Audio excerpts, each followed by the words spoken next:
നമസ്കാരമുണ്ട്.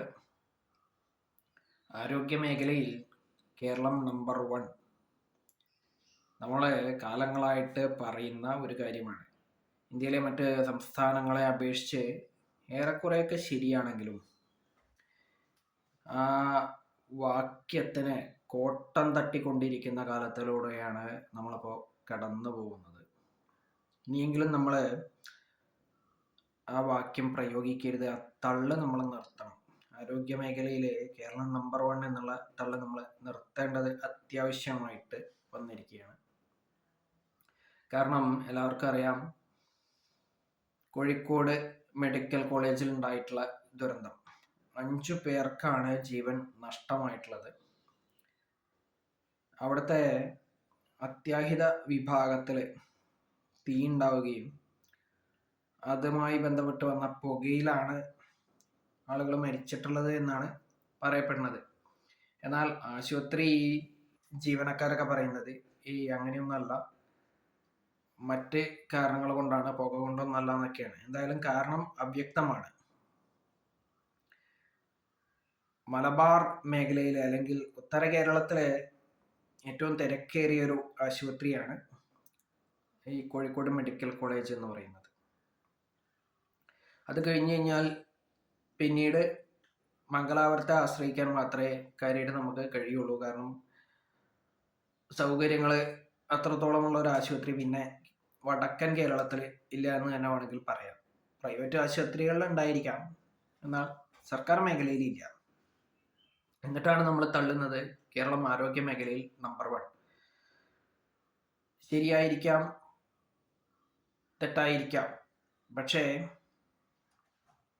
ഈ പറഞ്ഞ സംഭവങ്ങളൊക്കെ നടക്കുമ്പോൾ ഒരിക്കലും നമ്പർ വൺ ആണ് നമ്മുടെ കേരളം എന്ന് പറയാൻ ഞാൻ ആഗ്രഹിക്കുന്നില്ല, അല്ലെങ്കിൽ എന്നെ കൊണ്ട് കഴിയൂല.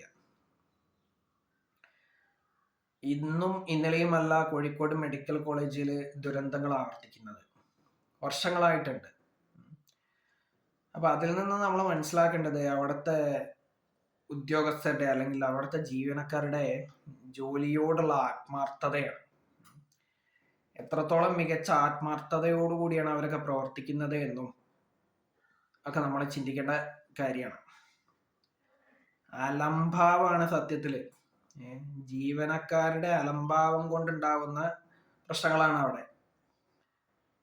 അല്ലെങ്കിൽ രോഗിയുടെ വയറ്റില് കത്രിക മറന്നു വെക്കുക, അതുപോലെ രോഗിയുടെ കയ്യിന് പകരം കാല് ശസ്ത്രക്രിയ ചെയ്യുക, കാലിന് പകരം കണ്ണ് ചെയ്യുക, അങ്ങനത്തെയൊക്കെ സംഭവങ്ങൾ നടക്കുന്ന ഒരു ആശുപത്രിയാണ് കോഴിക്കോട് മെഡിക്കൽ കോളേജ് എന്നുള്ളത് പരസ്യമായിട്ടുള്ള രഹസ്യമാണ്. അത്രയും നിരുത്തരവാദപരമായിട്ടുള്ള സമീപനത്തോടു കൂടി രോഗികളെ പരിചരിക്കുന്ന ആളുകളാണ് അവിടുത്തെ ജീവനക്കാർ എന്ന് പറയാതിരിക്കാൻ പറ്റില്ല. എന്തു തന്നെയായാലും ഇത്തരം സംഭവങ്ങൾ ആവർത്തിക്കുമ്പോഴും ഇതിനെതിരെയൊന്നും ശക്തമായ നടപടി എടുക്കാൻ കഴിയാത്ത ആരോഗ്യ വകുപ്പാണ് നമ്മുടെ സംസ്ഥാനത്തുള്ളത് എന്നുള്ളത് കൊണ്ട് തന്നെ കേരളം ആരോഗ്യ മേഖലയിൽ നമ്പർ വൺ എന്നിനി തള്ളാൻ പാടില്ല.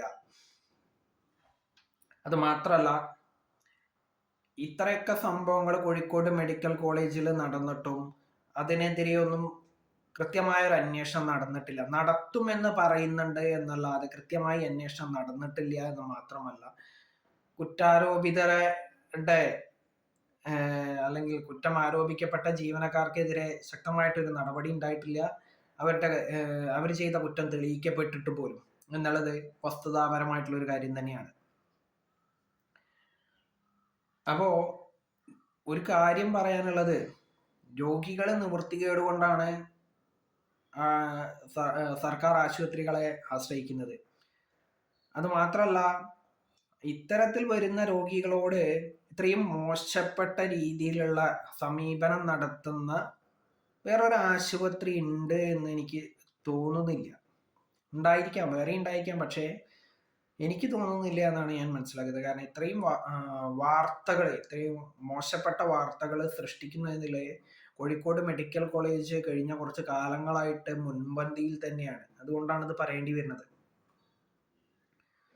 വടക്കൻ മലബാറിലുള്ള അല്ലെങ്കിൽ വടക്കൻ കേരളത്തിലെ ഏറ്റവും തിരക്കേറിയ ആശുപത്രിയിൽ തന്നെ ഇത്രത്തോളം അലംഭാവം ഉണ്ടെങ്കിൽ മറ്റ് സർക്കാർ ആശുപത്രികളുടെ കാര്യം ചിന്തിക്കേണ്ട വിഷയം തന്നെയാണ്. വെറുതെ ഒന്നുള്ള ആളുകൾ പ്രൈവറ്റ് ആശുപത്രികളിലേക്ക് പോകുന്നത്. അത് മാത്രമല്ല, ഇത്തരം സംഭവങ്ങൾ ആവർത്തിക്കുമ്പോഴും ശരിക്കും പറഞ്ഞു കഴിഞ്ഞാൽ നടപടിയെടുക്കാൻ നിൽക്കുന്ന ആരോഗ്യ വകുപ്പിനെ ഭീഷണിപ്പെടുത്തുന്ന ഈ ആരോഗ്യ വകുപ്പിന് കീഴിലുള്ള അല്ലെങ്കിൽ ഈ ഡോക്ടർമാരുടെ അല്ലെങ്കിൽ ആരോഗ്യ വകുപ്പ് ജീവനക്കാരുടെ ഒക്കെ സംഘടനകളൊക്കെ ഒന്ന് ചിന്തിക്കേണ്ട വിഷയമുണ്ട്. രോഗികൾ നിങ്ങളുടെ അടുത്തെത്തുന്നത് ചികിത്സയ്ക്ക് വേണ്ടിയിട്ടാണ്. മരണത്തിലേക്ക് അവരെ തള്ളിവിടാൻ വേണ്ടിയിട്ടല്ല നിങ്ങളെ സർക്കാർ ശമ്പളം തന്ന് നിർത്തിയിട്ടുള്ളത്. സർക്കാരല്ല, ജനങ്ങളെ കാശാണത്. കൂടി നിങ്ങൾ ആലോചിച്ച് നോക്കണം. ജനങ്ങളെ നികുതി അടച്ച് സർക്കാരിലേക്ക് കിട്ടുന്ന കാശ് കൊണ്ടാണ് നിങ്ങൾക്കൊക്കെ ശമ്പളം കിട്ടുന്നത്. അപ്പൊ എത്രത്തോളം നിരുത്തരവാദപരമായിട്ടുള്ള സമീപനം കൈക്കൊള്ളുന്ന ജീവനക്കാരെ അത്യന്താപേക്ഷിതമായിട്ട് പിരിച്ചുവിടാൻ ഉള്ള ചങ്കുറപ്പ് ആരോഗ്യവകുപ്പ് തന്നെ കാണിക്കണമെന്നാണ് എൻ്റെ ഒരു വ്യക്തിപരമായിട്ടുള്ള അഭിപ്രായം. അത് മാത്രമല്ല, ഇതിൽ ഡോക്ടർമാരോ അല്ലെങ്കിൽ നേഴ്സുമാരൊക്കെ ഉണ്ടെന്നുണ്ടെങ്കിൽ അവരുടെ ഡിഗ്രി ഉണ്ടല്ലോ, ഡോക്ടർമാർക്ക് കിട്ടുന്ന ഡിഗ്രി അല്ലെങ്കിൽ നേഴ്സുമാർക്ക് കിട്ടുന്ന ഡിഗ്രി അതുവരെ ക്യാൻസൽ ചെയ്യാനുള്ളൊരു നടപടി നിങ്ങൾ സ്വീകരിക്കണം. കാരണം ഇവരൊക്കെ ആളുകളെ, ഇത് പറയാനുള്ള കാരണം എന്താ പറയുക, രോഗിയുടെ വയറ്റിൻ്റെ അകത്ത് കത്രിക മറന്നു വെച്ച സംഭവമൊക്കെയാണ് കേട്ടോ. പക്ഷെ ഇപ്പോൾ ഇന്നലെ നടന്നിട്ടുള്ള സംഭവം എന്നുള്ളത് ആശുപത്രിയിലുള്ള സംവിധാനങ്ങളുടെ പോരായ്മ കൊണ്ട് തന്നെയാണ്. നിരുത്തരവാദപരമായിട്ടാണ് ഒരു അത്യാഹിത വിഭാഗത്തിൽ കാര്യങ്ങളെ നിയന്ത്രിക്കുന്നത് എന്നുള്ളതുകൊണ്ടായിരിക്കാം അവിടെ തീ പടർന്നതും അതുപോലെ തന്നെ പുക ഉണ്ടായതും. 5 പേരൊക്കെയാണ് മരിച്ചിട്ടുള്ളത്. അപ്പൊ ഇത്രയും നിരുത്തരവാദപരമായിട്ടുള്ള സമീപനം രോഗികളോട് കാണിക്കുന്നതിനെ ഒരിക്കലും ന്യായീകരിക്കാൻ കഴിയില്ല. അത് ഡോക്ടർമാരായിക്കോട്ടെ, അവിടുത്തെ ഏതൊരു ജീവനക്കാരായിക്കോട്ടെ, നേഴ്സുമാരോ, എന്തിന് അറ്റൻഡർമാരോ, എന്തിന് സെക്യൂരിറ്റി ജീവനക്കാരോ ആയിക്കൊള്ളട്ടെ, ഇത്രയും നിരുത്തരവാദപരമായിട്ടുള്ള സമീപനമാണ് രോഗികളോട് കൈക്കൊള്ളുന്നതെങ്കിൽ എന്ത് വിശ്വസിച്ച് ആ ആശുപത്രിയിലേക്ക് ആളുകൾ വരും എന്നുള്ളത് നിങ്ങളൊന്ന് ചിന്തിക്കണം. മാത്രമല്ല, ഇത്തരത്തിൽ സംഭവങ്ങൾ ആവർത്തിക്കുമ്പോഴും നടപടി കൈക്കൊള്ളാതെ ഇരിക്കുന്ന ആരോഗ്യവകുപ്പ് ഇത്തരം സംഭവങ്ങൾ ആവർത്തിക്കുന്നതിനുള്ള മൗനാനുവാദമാണ് ഇത് കൊടുക്കുന്നത് എന്നാണ് ഞാൻ മനസ്സിലാക്കിയിട്ടുള്ളത്. ഉത്തരം പറയേണ്ടത് ആരോഗ്യ വകുപ്പാണ് എന്നേ എനിക്ക് പറയാനുള്ളൂ. ദാരുണമായിട്ടുള്ള സംഭവമാണ്. പക്ഷെ ഇതുവരെയും നടപടി കൈക്കൊള്ളാൻ ആരോഗ്യവകുപ്പിന് ആയിട്ടില്ല എന്ന് മാത്രമല്ല, കാരണം അവ്യക്തമാണ് എന്ന് മാത്രമേ പറഞ്ഞിട്ടുള്ളൂ. അത് മാത്രമല്ല, അന്വേഷണത്തിന് ഉത്തരവിട്ടു. ഇത്തരം അന്വേഷണങ്ങൾ ഒരുപാട് നടന്നിട്ടുണ്ട് കേരളത്തിൽ, ഒന്നും എവിടെ എത്തിയിട്ടില്ല. അതുകൊണ്ട് തന്നെയാണ് ഇത്തരം സംഭവങ്ങൾ കേരളത്തിൽ ആവർത്തിക്കുന്നത് എന്നുള്ളത് ഇനിയെങ്കിലും ഒന്ന് മനസ്സിലാക്കണം. രോഗികളുടെ ജീവൻ കളയാനല്ല ആശുപത്രികൾ, ജീവൻ രക്ഷിക്കാനുള്ളതാണ് ആശുപത്രികൾ. ഇതിപ്പോ ഇത്തരത്തിലാണ് പോക്കുന്നുണ്ടെങ്കിൽ രോഗികളെ കൊല്ലാനുള്ള ഒരു സംവിധാനമായിട്ട് നമ്മുടെ നാട്ടിലെ ആശുപത്രികൾ മാറുന്നു എന്നേ ഞാൻ പറയുള്ളൂ. അപ്പോ ഇതിനെതിരെ ഒരു ശക്തമായിട്ടുള്ള നടപടി എത്രയും പെട്ടെന്ന് ഉണ്ടാവണം.